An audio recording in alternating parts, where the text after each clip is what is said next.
अर्चना जी, 16 संस्कारों में से एक विवाह संस्कार भी है, और विवाह संस्कार को समाज के साथ मिल करके मनाया जाता है ताकि पता चले ये दो लोग विवाहित हो गए हैं जी।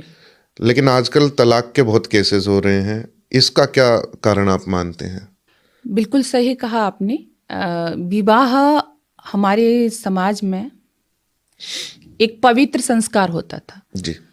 और मैं कहूँ कि इतना पवित्र कि इसको दो आत्माओं का मिलन कहा जाता है जी। दो आत्माओं का मिलन यानी एक हो जाना, इतनी पवित्र भावना। लेकिन आपने कहा कि आज ऐसा क्यों हो रहा है। मुझे भी कई बार अपार वेदना भी होती है और आश्चर्य भी होता है। मैं कई बार देखती हूँ, पता चलता है अभी विवाह हुआ था और महीना 2 महीना नहीं बीतता तलाक हो रहा है। तो मैं सोचती हूँ कि मेरे यहाँ तो जो मैं कहूँ वृद्ध जो लोग थे, वृद्ध दादी नानी थी, वो क्या कहती थी कि विवाह जो है गुड्डे गुड़ियों का खेल नहीं है। एक बार जिसको चुन लिया तो उसको चुन लिया, जीवन भर निभाते थे, और एक नहीं बल्कि यहाँ तो 7 जन्मों तक साथ रहने की बात कही जाती है। लेकिन आज ऐसा हो रहा है, इसके पीछे जिम्मेदार कई चीज़ों को हम मान सकते हैं। आपने देखा होगा विवाह होता है, विवाह में क्या हो रहा है, हमारे पास बहुत दिनों से हम तैयारियां शुरू करते हैं, आपने देखा होगा। और तैयारियों में क्या होता है कि किस तरह से हमारा जो ड्रेस होगा, वेशभूषा होगा, उस पर खर्च किया जाता है, उसकी लिस्ट बनाई जाती है। और फिर अपना ब्यूटी पार्लर आजकल माताएं बहनें भाई सभी उसमें करते हैं, बैंड बाजों में खर्च होता है, खान पान क्या होगा इसमें खर्च होता है, डांस की तैयारियां होती हैं। और फिर जिस दिन विवाह होता है फिर आप वो शेड्यूल देखिए उठा करके, उस दिन क्या है हमारा, उस दिन भी समय फिक्स होता है, कितना समय हमारे सजने में चला गया, फिर कितना समय हमारा नाचने में चला जाता है, डीजे पर डांस कर रहे हैं, कितना समय हमारा खाने में चला जाता है। अच्छा, उस तरह से ये रस्में होते होते फिर किसका नंबर आता है, जो सबसे प्रमुख कार्य है उसका नंबर, क्योंकि वो तो रात में कर रहे हैं आजकल लोग, फेरे का कार्य वो तो रात का है, जब पूरे थक चुके होते हैं, शराब पी रहे हैं, नाच रहे हैं, कूद रहे हैं, उसके बाद जब रात्रि में विवाह का नंबर आता है जी। अब जब विवाह का नंबर आता है तो मैं देखती हूँ, आप देख रहे होंगे, इतना थक चुके होते हैं, यहाँ तक कि जो वर और वधू हैं वो भी थक चुके होते हैं। उनकी एंट्री वैसे ही होती है, उधर वधू नाच के आ रही है, उधर जो वर है वो भी नाचते हुए आ रहे हैं। तो फिर जब विवाह संस्कार का समय आता है तो पंडित जी से क्या कहते हैं, जल्दी करवा दीजिए। तो आप देखो कि 2-3 घंटे नाच में लगा रहे हैं, तैयार होने में लगा रहे हैं, 2-3 घंटे भोजन में लगा रहे हैं, लेकिन जो सबसे पवित्र कार्य है, जिसके बल पर, जिसको समझ के हमें पूरा गृहस्थ जीवन व्यतीत करना है, भोगना है, उसके लिए कितना समय है, सबसे कम, उसके लिए सबसे कम है। यानी पंडित जी से कहते हैं जल्दी, और उधर पंडित जी भी जब जल्दी में कहा, पंडित जी को भी जो मन में आ रहे हैं वो बोल रहे हैं। अब ये पता नहीं कि वो विवाह संस्कार के मंत्र बोल रहे हैं या अंत्येष्टि संस्कार के भाई पता ही नहीं है, लोगों को तो पता ही नहीं है कि ये बोल क्या रहे हैं। तो इसमें ये कारण बनता है, यानी जब विवाह संस्कार होता था उसके लिए सबसे ज्यादा समय चाहिए था, किसी योग्य अच्छे आचार्य के द्वारा उसको संपन्न कराया जाता था। मैंने कहा ना कि पहले से तैयारी, हमारे कपड़े कैसे होंगे, किस ब्रांड के होंगे, कौन सी दुकान से खरीदेंगे, सारा तैयार करते हैं ना। हमारे भोजन का मेन्यू क्या रहेगा, बैंड वाला कैसा होगा, डीजे वाला कहाँ से आएगा, लेकिन विवाह संस्कार संपन्न कराने वाला कौन होगा, इस पर कोई चर्चा नहीं होती। कोई पंडित जी कैसा भी उसको ले आते हैं।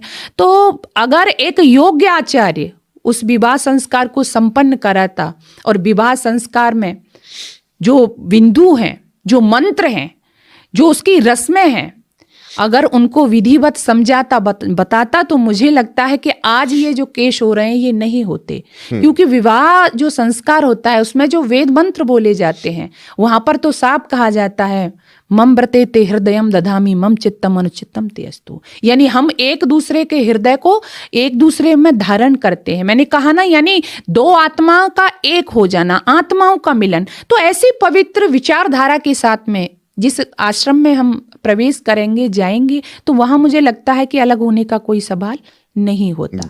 वहां तो बार बार कहा जाता है वेद मंत्रों में कि तुम ऐसे मिल जाओ जैसे 2 नदियों का जल मिल जाता है, उनको अलग नहीं किया जा सकता। तो इस सुंदर उपमा के साथ में और किस तरह से तुम्हें इस गृहस्थ में रहना है, तुम्हारा क्या दायित्व होगा। तो ये सब जब बताया जाता था तो मैं समझती हूँ कि ऐसी प्रक्रिया को सुन करके, इस विवाह संस्कार को जान करके, ऐसा नहीं था कि समझ में आया तो रहो, नहीं आया तो छोड़ दो। आजकल तो मैं कहूँ बेटियां भी ऐसे ही, जिसको हम वधू कहते हैं, वर भी ऐसे है, देख लेते हैं, अगर समझ में आएगा तो रहेंगे, नहीं है तो छोड़ देंगे, है ना। और इससे पहले भी आप देख रहे हैं प्री वेडिंग शूट चल रहा है ना, नया नया तमाशा समाज में हो रहा है, जो विवाह करने के बाद जिसकी अनुमति होती थी। और ये सब कारण मैं मानती हूँ लिव इन रिलेशनशिप, ये हमारी संस्कृति है। Live in relationship, pre wedding shoot, उसके बाद फिर विवाह संस्कार, उसमें दुल्हन नाचते हुए आ रही है, दूल्हा नाचते हुए आ रहे हैं।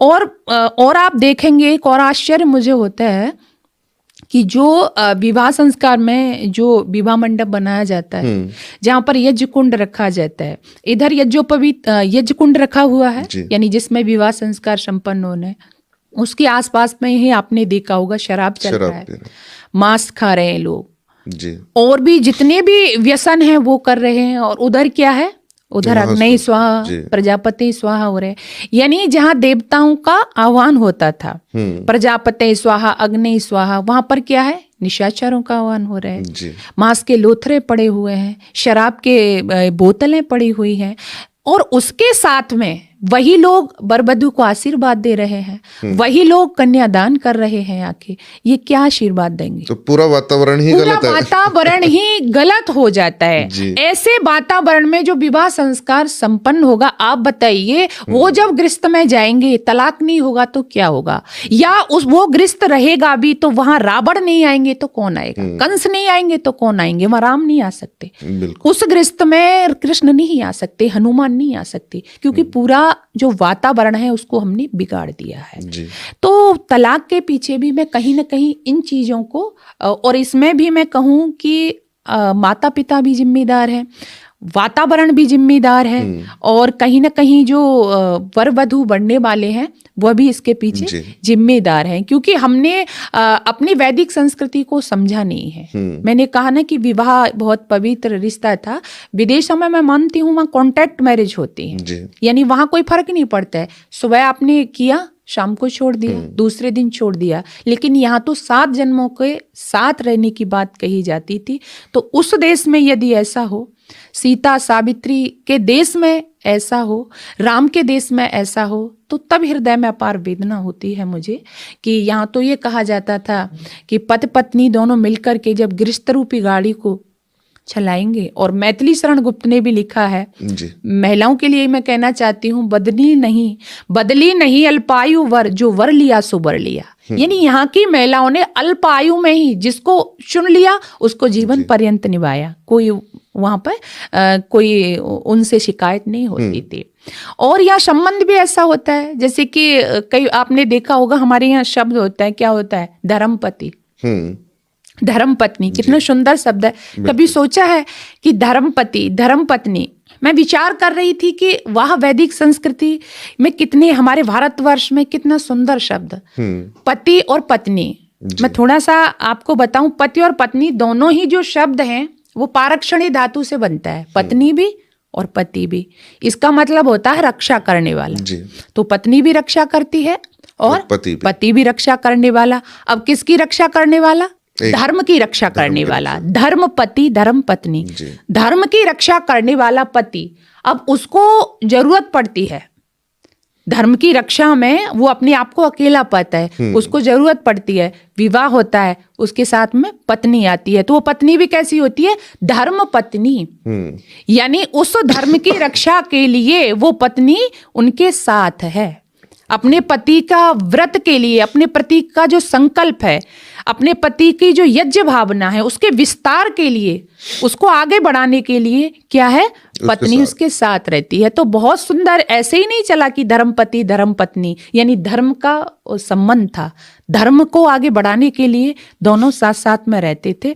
तो इस तरह के हमारे शब्दों में ही जो मर्यादा है, मैं कहूँ शब्दों में जो गरिमा है, और ऐसे शब्दों में पति पत्नी में कहूँ बन करके, और वो फिर तलाक हो, वो फिर केस लड़ते फिरें। अभी पिछले दिनों आपने देखा वैसे तो केस हो ही रहे हैं लगातार, लेकिन देखा कि सुसाइड करके चला गया। बिल्कुल। कहीं ना कहीं पति की गलती होती है तो कहीं ना कहीं पत्नी की होती है, यानी एक दूसरे पर दोषारोपण तो करते हैं, लेकिन मैं समझती हूँ इस देश में ऐसा नहीं होना चाहिए।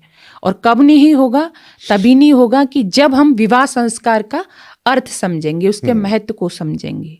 विवाह अपने आप में ही है, वे कहते हैं विशेष पूर्वक, वह कहते हैं वहन करना, कोई छोटी मोटी जिम्मेदारी नहीं थी विवाह। गृहस्थाश्रम को सबसे बड़ा आश्रम बताया है, तो छोटी जिम्मेदारी थोड़ी हो सकती है, बहुत बड़ी जिम्मेदारी के लिए जिसमें हम जा रहे हैं, जिसमें हम जा रहे हैं। तो बेटियों को भी कहा जाता था कि भाई सब तरह से निर्वाह करना है आपको, वहां पे हर कठिनाई भी आएंगी, ऐसा नहीं है। उधर पति भी अपना सामंजस्य रखता था, तो दोनों ही जब सामंजस्य रखते थे तो गृहस्थ रूपी गाड़ी अच्छी चलती थी। और आज हम देख रहे हैं कि सबसे ज्यादा तो ये तलाक में मैं ये भी पाती हूँ, जब मैं बात करती हूँ कि एक हो गया है कि पति को लगता है कि भाई मैं तो पति हूँ, है ना, और पत्नी को लग रहा है कि मैं कम थोड़े ही हूँ भाई। आजकल जैसे कि सर्विस में भी है, व्यवसाय में भी है, सब में तो बोले मैं भी कमाती हूँ, तुम भी कमाते हो, तो दोनों में कम तो कोई भी नहीं है। तो इस कारण से भी कहीं ना कहीं छोटी मोटी चीजें कि मान लीजिए घर का काम कौन करेगा, है ना, और भी बहुत सारी चीजें हैं। जैसे पहले एक माना जाता था कि भाई पति कमाएगा और पत्नी घर पर कार्य करेगी, तो कहीं ना कहीं पति एक तरह से रौब में रहता था, या उसका ये था कि चलो मैं बाहर कमा रहा हूँ, पत्नी घर पे काम कर रही है। लेकिन आज ये चीजें भी कहीं ना कहीं मैं इसको भी पाती हूँ। तो इसका भी कारण ये है कि ठीक है, मैं हर जगह इसको नहीं कह सकती, लेकिन हाँ कुछ केसेस में इसको मानती हूँ। तो यहाँ भी मैं ये कहना चाहती हूँ कि कोई न बड़ा है न कोई छोटा है। जैसे गृहस्थ रूपी गाड़ी, एक आपने रथ देखा होगा, रथ में यदि दो पहिए का बैलेंस ठीक नहीं है, समान नहीं है, तो एक से रथ नहीं चल सकता। ऐसी गृहस्थ रूपी रथ के पत्नी दो पहिए हैं। और मैं तो कहती हूँ पति है घर का राजा, पत्नी घर की रानी, सदगृहस्थी बन जाए तो फिर कैसी परेशानी। पति है घर का राजा, एक राजा और एक रानी, तो न कोई छोटा न कोई बड़ा, दोनों मिलकर के जब गृहस्थ रूपी गाड़ी को चलाएंगे तो रामकृष्ण हनुमान दयानंद हमारे घरों से आएंगे। जी। तलाक की जब हम बात करते हैं और विवाह की बात करते हैं, तो क्या वैदिक संस्कृति में भी तलाक का कोई रेफरेंस मिलता है? जी, कोई शब्द ही नहीं है। आप देखें तलाक शब्द किसका है? उर्दू का, है ना, और इंग्लिश में इसको डिवोर्स कहते हैं। लेकिन हमारी वैदिक संस्कृति में कोई शब्द ही नहीं है, यानी अलग होने के लिए कोई शब्द नहीं है। यहाँ पाणी ग्रहण संस्कार में आता है ना, पाणी ग्रहण, पाणी कहते हैं, हाथ को ग्रहण कहते हैं पकड़ना, हाथ पकड़ना, यानी एक बार पकड़ लिया बस पकड़ लिया, छोड़ना नहीं। तो हमारी संस्कृति में कोई ऐसा शब्द नहीं है। ये जो शब्द हैं ये दूसरी भाषाओं के हैं, दूसरी संस्कृति के। हमारे यहाँ तो केवल जोड़ने का शब्द है। मैंने कहा ना कि कोई गुंजाइश नहीं है, एक बार बढ़ लिया, सुन लिया, सोच चुन लिया। जी। और वैदिक संस्कृति में तो पूर्ण ब्रह्मचर्य के बाद में आप शादी करने का विधान होता था। तो मेरे ख्याल से कोई पुरुष या स्त्री अगर उसको वेद का ज्ञान है तो उसके बाद तो छोड़ना संभव ही है, किसी को जीवन साथी को छोड़ना। बिल्कुल बिल्कुल। हाँ, क्योंकि वो जीवन किस तरीके से जीना है वो कला वो सीख चुके हैं। बिल्कुल, वो सीख चुके होते थे। और बिल्कुल सही कहा आपने कि पूरा ब्रह्मचर्य धारण करके उधर बेटियां भी जो थी वो भी ब्रह्मचारिणी होती थी। उधर जो बेटा होता था यानी जो वर होता था जो ब्रह्मचारी, वो भी ब्रह्मचर्य को धारण करके, और जब गृहस्थ रूपी गाड़ी में जाते थे या जो गृहस्थ में प्रवेश करते थे तो दोनों को ही पता होता था कि गृहस्थ का क्या क्या कर्तव्य है, या विवाह संस्कार अपने आप में कितनी बड़ी जिम्मेदारी है, क्या होता है, तो वो सब समझते थे। और आपने देखा होगा कि पहले ऐसा नहीं था। आप अगर थोड़ा सा पीछे जाएं तो ये दिन प्रतिदिन आप देख रहे हैं ये समस्याएं ज्यादा उभरती जा रही हैं। तो जब उनको उन चीजों का ज्ञान था, यानी वेदादि शास्त्रों का, ये कहाँ होता था, ये गुरुकुलों में ही होता था ना, गुरुकुलों में ही बच्चियों को पढ़ाया जाता था, उधर बच्चों को पढ़ाया जाता था। तो ये सारी शिक्षा भी वहां पे दी जाती थी। वो समझते थे कि गृहस्थ क्या होता है, पति क्या होता है, पत्नी समझती थी, पति भी समझता था कि पत्नी क्या होते हैं।